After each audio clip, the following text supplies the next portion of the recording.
Hi guys! Welcome back again to Dong Vlog. So for today's vlog, magpunta po tayo sa palengke ulit kasi magluluto tayo ngayong Saturday. So ayan. So ang sasakyan natin ay yung maliit na train na parati kong sinasabi sa inyo.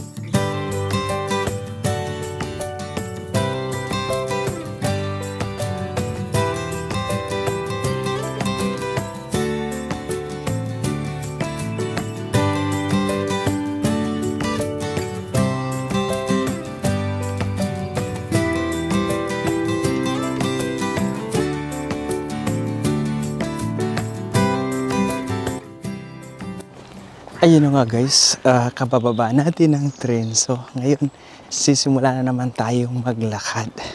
Pero madali lang. So kakanta-kantahan mo lang, andun ka na bigla. So as usual, dito sa area na to. So ang makikita nyo, yung mga kahoy, unti-unti nang, tawag nito, unti-unti nang nabubuhay yung mga puno. So may mga dahon na, di ba? So dito tayo. Saan ka? Sa kaliwa o kanan? Siyempre dito tayo, sa kanan. So sundan natin tong lalaki. So ito yung parati kong dinadaanan pag ako'y nag-train. Pero kung mag-bus naman, medyo matagal dumating. Pero nandun siya, diretso na doon sa area na doon. So pagbaba mo sa bus, yun na yun. Yun na yung pinagbibilhan natin parati. So yan, medyo walang tao, walang katao-tao. Paggabi siguro matakot ako dito guys. Kasi hindi ako sanay sa lugar na to. Kaya hindi ako nagbibiyahe ng gabi. Tapos isa pa, magsasara ang palengke ng alas 6 yata yun. Yan. Yung mga German, pag ganitong panahon guys, ganitong araw, maganda, hindi masyado malamig, may araw, naglalakad-lakad yan sila dyan sa mga forest, ganun. Yung iba, dinadala yung jowa. Kung wala namang jowa, ang dinadala yung aso or family nila. Naglalakad-lakad sila. Tinatawag na spatsierengihen. Yung ganon. So marami palang pa shortcut dito guys. So kung makikita nyo yan ang kahoy na yan, akala nyo patay na. Hindi, natutulog lang yan. Gigising na yan kasi pa-summer na. No, yung mga bulaklak guys, nagsimula na sila magsilabasan. Gustong-gusto ko itong mga bulaklak na to. Minsan nga, ayaw ko na ano sila ba? Ano ba yun sa Tagalog? Maapakan ba yun? Yung masikaran ba?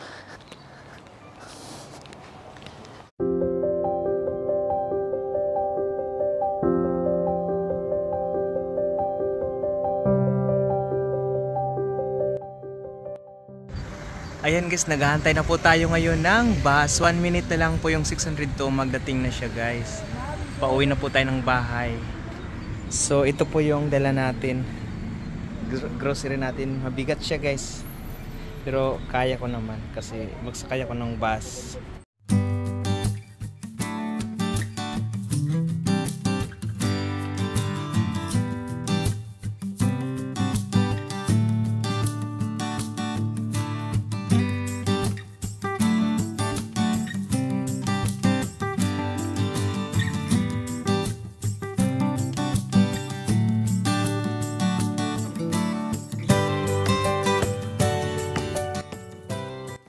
So, naghihiwa na naman si Dong para sa Saturday. So, ngayon ay ano pala ngayon, guys? Miyerkules. So, Miyerkules pala ngayon, pero gaya nga ng sinasabi ko sa inyo parati na every Wednesday afternoon, free ako niyan. Kasi Monday, Tuesday, Thursday, saka Friday, may iba akong sideline. Kaya after ng work ko dito na 6 hours, 2 p.m., meron na naman akong pinupuntahan na ibang work. So, maliban lang kung holiday guys, halimbawa holiday ng Tuesday or Monday, nag-a-adjust ako ng time. So, hindi ako maka-work ako niya ng Miyerkules sa mga mga sideline.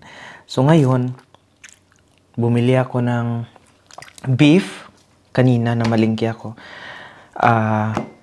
Ang tawag nito, ang lulutuin ko pala is beef caldereta, 3 menu lang, beef caldereta at saka since walang kalabasa, so hindi muna ako magpinakbet. Ang gagawin ko na gulay is chapsoy. So kung hindi ako mag-chapsoy, magpinakbet ako. Kung hindi magpinakbet, chapsoy, yun na lang. Pero hindi pwede na magsabay silang dalawa ang lulutuin kasi syempre pareho gulay. Tapos ang isa, dinakdakan. For sure, mabibenta to lahat. Siguro, parang ngayong Saturday kasi yung liga. So, parang ngayong Saturday lang siguro ako magluluto guys dahil sa, coming na yung Holy Week. So, baka hindi ako makapagluto next week. Tapos walang liga yata kasi Holy Week. Hindi ko kasi alam yung yung next na liga. Ang alam ko lang ngayong Saturday. Kaya ngayon, Miyerkules pala ngayon, naghanda na ako guys. Pinaghandaan ko na talaga. Para pagdating ng Saturday, kasi Saturday may work ako dyan sa sa Altenheim. So, may work ako hanggang 2:00. So, dapat ngayon hanggang bukas, hanggang Biyernes na hihiwain ko to pagkatapos hugasan tapos ilagay ko sa freezer. Para pagka Friday ng gabi, ipapalabas ko na lahat. Kasi malamig pa man yan. Tapos itong dinakdakan, sa Friday ng gabi, pakuluan ko na. 45 to 1 hour to Pakukuluan ko na para pagka Saturday, pagkatapos ko ng 2:00, kasi ang liga 6:00. So meron pa akong ilang oras na para i-grill yung matrabaho kasi yung dinakdakan guys. After pakuluan, kailangan pa siyang i-grill. So yung pinakuluan ko siya, syempre, bago ko siya pinakuluan, inano ko siya para maging aroma ba. Meron akong mga nilagay na mga herbs para yung amoy Kaya yun, matrabaho siya. Pero ang benta ko guys, mura lang talaga. Kasi gusto ko importante guys, kahit napagod si Dong, ang importante, merong kinikita pa rin. Tapos, iwan ko bakit, gusto ko talaga yung pagkain natin. Yung ma-promote talaga. Nakasanayan ko na kasi dati kasi guys, hindi talaga ko yung gusto ko magluluto lang ako, pero hindi ako mahilig na yung mag-isip ng sasabihin magbe-business ako or magkaroon ako ng restaurant or anuman. Wala ako noon. Sabi ko, matakot ako sa mga ganyan kasi iba na yon. Gusto ko magtrabaho lang. Pero ngayon guys, parang gusto ko magkaroon ng ganun. Kaya napakaswerte ko dito sa Bon. Although may mga ibang nagbebenta, napakaswerte ko kasi marami nang nakakilala sa akin. Yung mga basketball player kasi guys, pag sinabing Dong, alam na nila sino yun. Yung nagbebenta ng ulam. Oo. Yung masarap. Charot. Yung masarap magluto. Gaya last time guys. My God. Lahat ng bininta ko na ulam na ubos. Meron pa nga mga kaibigan ko na hindi na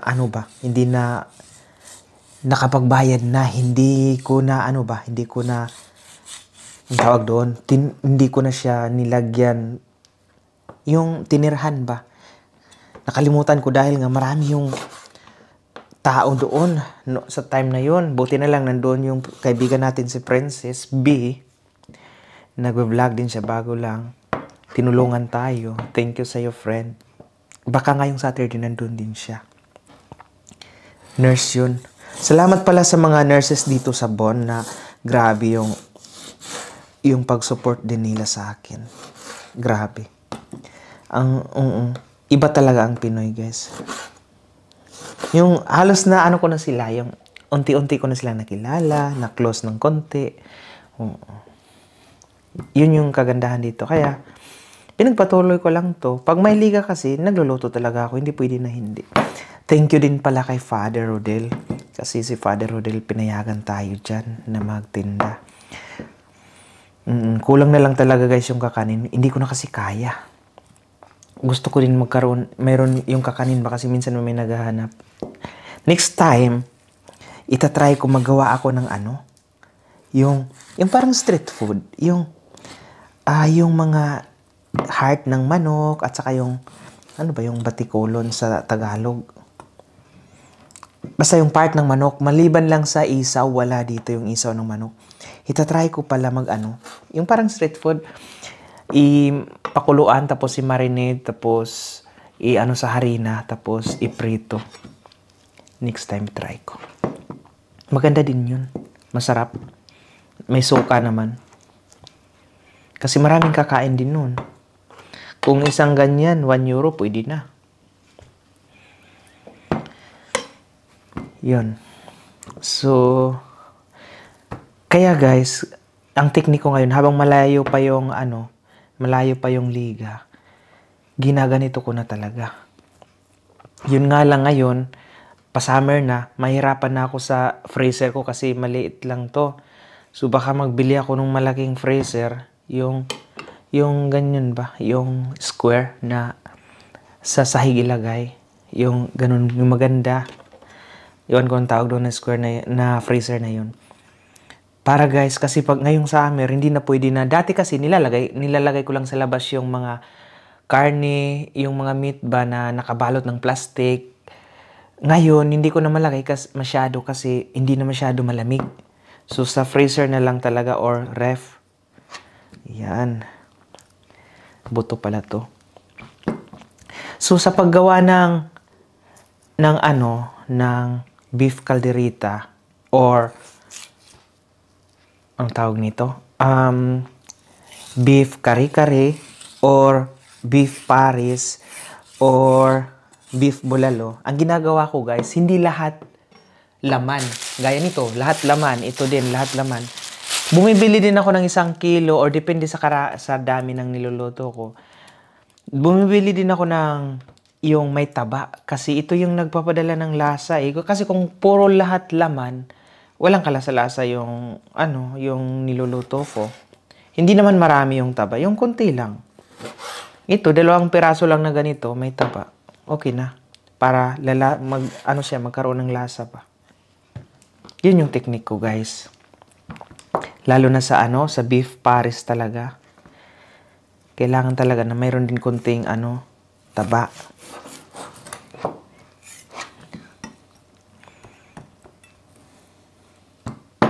Last time nagluto pala ako ng chicken inasal. Naubos din nila. Masarap daw. So ngayon, hindi muna ako magluto ng chicken inasal. Ito lang muna. Next time, try ko ulit magluto. Meron din dito guys, bangos. Sobrang mahal siya, pero pwede naman siya Basta hindi kasi ako yung gusto ko talaga hanggang 6 euro lang yung price. Ito nga, baka to, mahal ng baka dito, pero gusto ko 6 euro pa rin yung price. Kaya, depende lang sa dapat itsansahin na hindi ka din malulugi kasi ako, baliwala na sa akin yung pagod ko. Basta lang yung mga player.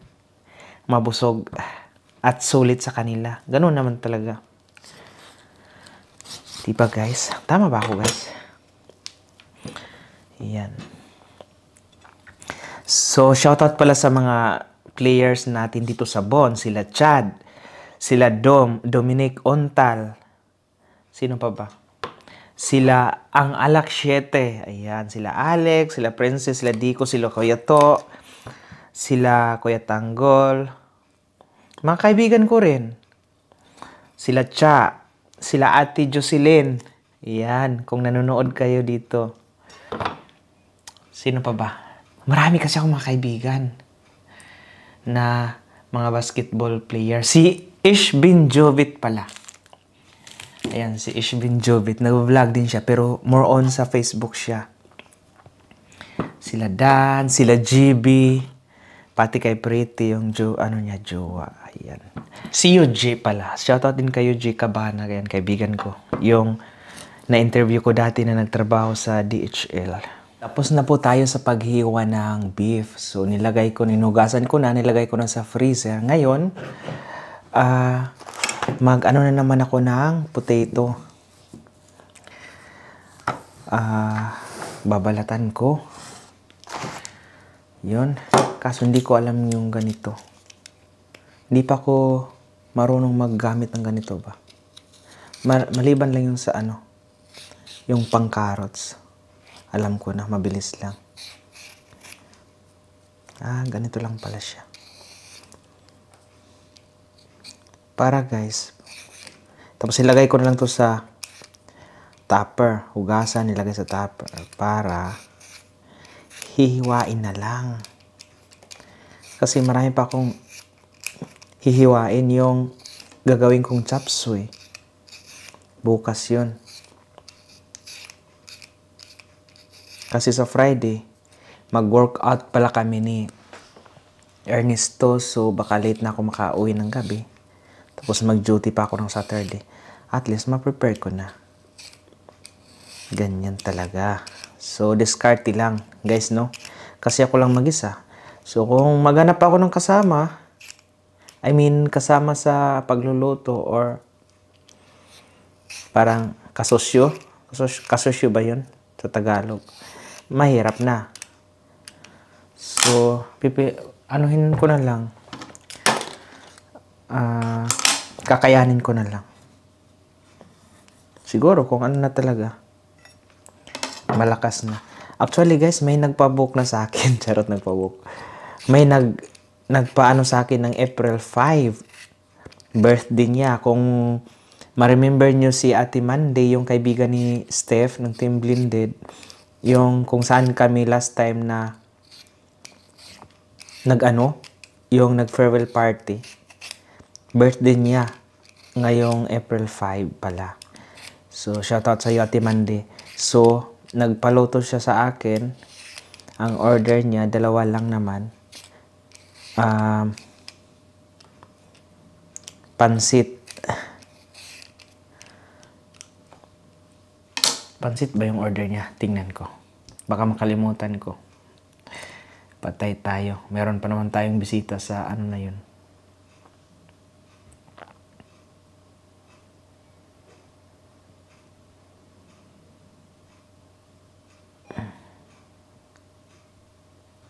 Oh, pansit pala. Hay dong, pwede paluto og pansit bihon for. Pansit pala. Good for 40 packs. Yan. Yun yung lulutuin ko. Tapos ngayong Monday pala, may magpapaluto din. Taga dito na din sa Bon. 2 putahe. Ayan.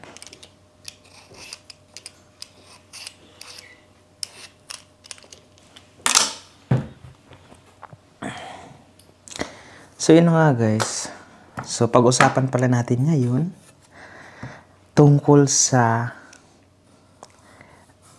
OPA dito sa Germany. Gaano ba? Siyempre, maraming magtatanong sa inyo. Gaano kamahal ang OPA dyan sa Germany dong? Ang OPA dito guys, pag ikaw lang mag-isa, depende sa klase ng apartment na irerentahan mo. Mayroong tinatawag na WG or Wohnung Gemeinsam, yung isang apartment na 2 or 3 kayo, or yung apartment na ikaw lang talaga.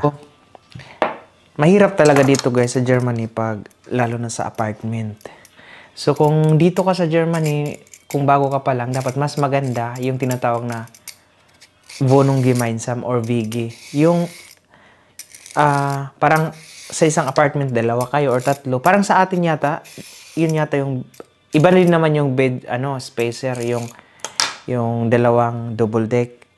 Yung Vonong Gemeinsam or Vigi, yung meron kang sariling kwarto pero yung kusina, maano kayo, kumbaga, isahan kayo ng kusina at saka sala. Kasi makakatipid ka ng ganun, guys. Samantala kung suluhin mo, my God, mahal talaga dito sa Germany. Itong apartment na to, syempre magtatanong kayo, bakit dong hindi ka naghanap ng mas maliit pa na apartment? Ito kasi guys, ang apartment na to, ayaw kong iwanan kasi hindi sila nagtaas ng rent. Hindi compare sa kabila, yung ano ko doon, cousin ko, never nyo pa nakita sa vlog ko. Kasi hindi sila mahilig sa camera. Nagtaas doon sa kanila guys. Dahil pala, yung apartment nila is, yung sa kanila kasi, private pala yun, yung sa kabila. Kung makikita nyo every time nag-vlog ako, makikita nyo sa kabila, ang building na yan, may iba pala dyan na nakatira na yung iba, may apartment dyan, tinatawag na flat, pinaparintahan na lang. So yun, kaya pala mahal. Ito kasi, parang company to. Maraming building ang company na to. Kaya medyo nakakamura tayo dito. Tapos, pag lumipat ako guys ng ibang room dito, or apartment, dito sa building na to, magtataas na talaga sila. Kasi dito, sa kabila, isang bedroom, tapos sala, tapos kusina, 850 euro guys. Kasali na yata yung parking. Kasi ang parking dito, nagbabayad din. Samantala dito, nasa almost 1,000 talaga yung babayaran dito kasi mayroon din parking sa baba. So, dati kasi doon kami sa kabila. Nung dumating yung bata, si Marvin, lumipat kami dito kasi meron siyang sariling kwarto niya. So, dito sa Germany, mas maganda, advice ko lang kung ikaw ay single, baguhan pa sa Germany, mas maganda kung meron kang cashier. Kasi, makakatipid ka talaga. Kasi ang bayarin dito, my God, unang-una, iba yung babayaran mo sa apartment. Dito kasi sa tinitirhan ko, apartment at saka yung tubig at saka heater magkasama. Tapos separate yung ilaw. Tapos separate yung parking lot. So, nasa 1,000 euro. Siguro, kailang mag-compute, siguro nasa 60. Kasi, ang 1 euro is 60 yata ngayon sa Pinas, ang 1 euro. So, ipagpalagay na lang natin, 1,000 euro a month. So, magbabayad pa tayo ng internet. Dito, nagbabayad din ako ng internet monthly. So, ano pa ba? Nagbabayad din tayo ng, I think soon yata, kasi may cable dito sa apartment na to. Baka magbabayad din ako ng cable.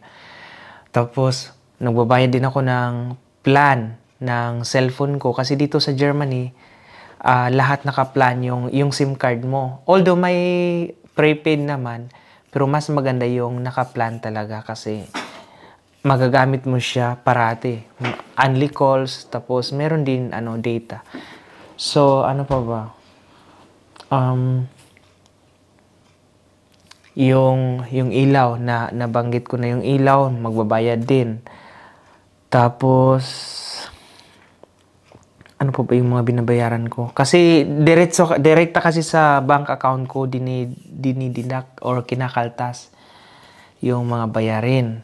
So meron din ako mga plan gaya nitong TV, hindi ko to siya kinash. So plan din to siya ng 2 years yung cellphone ko at tablet ngayong taon na to is na siya, fully paid na. So stop muna ako sa mga plan na yan. Kasi dito sa Germany guys, ang kagandahan lang, kung ikaw may trabaho, kahit ilang cellphone pa yung mo, i-plan, madali lang. Kasi nga, mura lang pag-plan siya hanggang 2 years. So, kung sa Pinas ka mag-plan, gaya ng iPhone, my God, iPhone 15, magkano kaya yan sa Pinas? Sobrang mahal.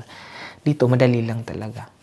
Yun. So, maganda din yung nagpa-plan ka kaysa yung bibilhin mo agad kasi instead na kung bibilhin mo agad, yung cash na pinapalabas mo, magagamit mo pa sa mga ibang bagay na emergency. Samantala, kung nagpa-plan ka, hindi siya mabigat sa bulsa.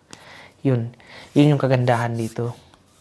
Grabe talaga yung mga bayarin. Mayroon pa pala. Yung ticket ko every month, 49 euro.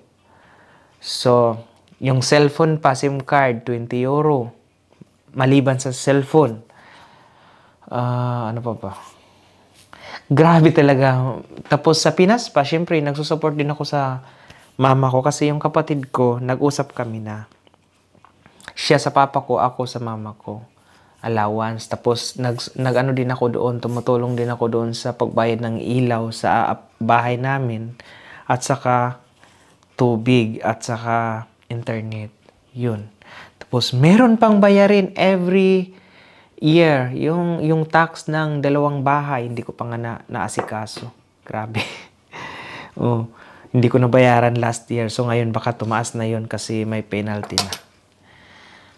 So ayan, kailangan talaga magtiyaga. Kung mayroong mga trabaho na pinapasukan ko para at least gaya nito. Madiskarte lang sa buhay, guys. So yun.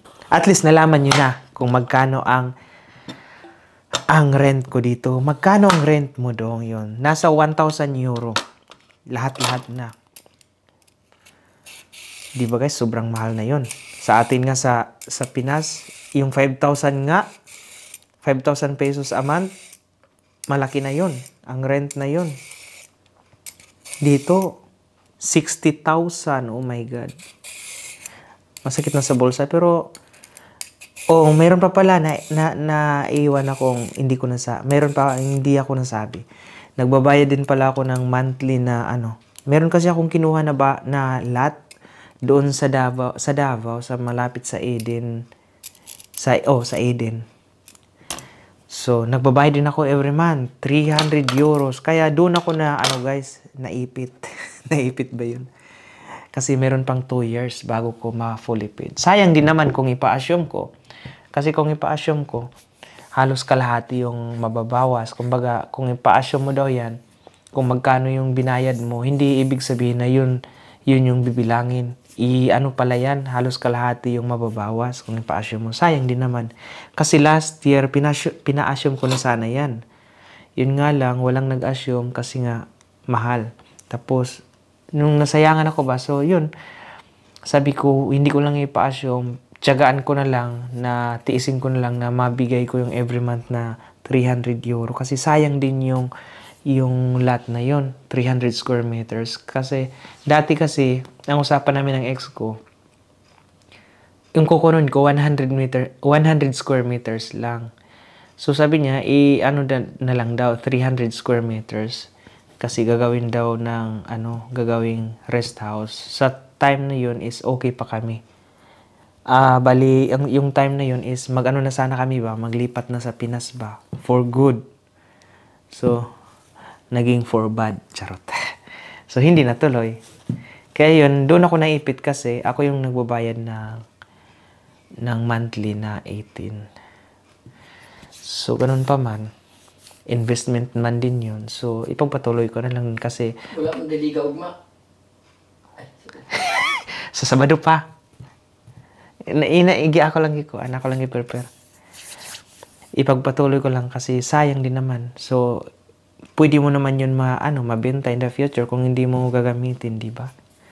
So, yun. So, I hope naliwanagan na kayo sa mga bayarin dito. Renta, ilaw, tubig, yung mga plan pa, basta lahat-lahat, marami talaga guys. Buti nga, lalo na pag may bata ka dito, my God, magastos din ang bata dito. Oo, magastos lalo na sa mga damit nila. Siyempre, pag winter, bibili ka ng damit nila. Pag summer, bibili ka din. Tapos ang mga bata, lumalaki. Kaya yun yung mahirap. So, ayan. I hope may natutunan kayo sa aking vlog ngayong araw, no? So, tatapusin ko na muna to. Hindi ko siya uubusin guys kasi medyo marami na siya. Ito lang. So, para bukas, ang i-prepare ko naman bukas is pang chop suey. Tapos sa Friday, yung dinakdakan. Ayan. So, yan. Maraming salamat po sa inyong walang sawang pagsuporta kay Dong at panonood. Kahit na minsan yung vlog natin, wala nagkadimao ba? Ayan, sa Bisaya. So, pero thankful pa rin ako kasi nandyan pa rin kayo na parating nagsuporta sa akin. So, thank you so much guys. So, umabot na pala tayo ng 15,000 subscribers. Ayan, thank you guys. Grabe. Andyan kayo parati kaya hindi ako nagsasawang mag-upload, mag-vlog kahit na medyo gipit tayo sa time. Pero, tinatry pa rin natin na makapag-vlog tayo. Ayan. Ito po muli si Dong. Ingat po kayo and bye-bye.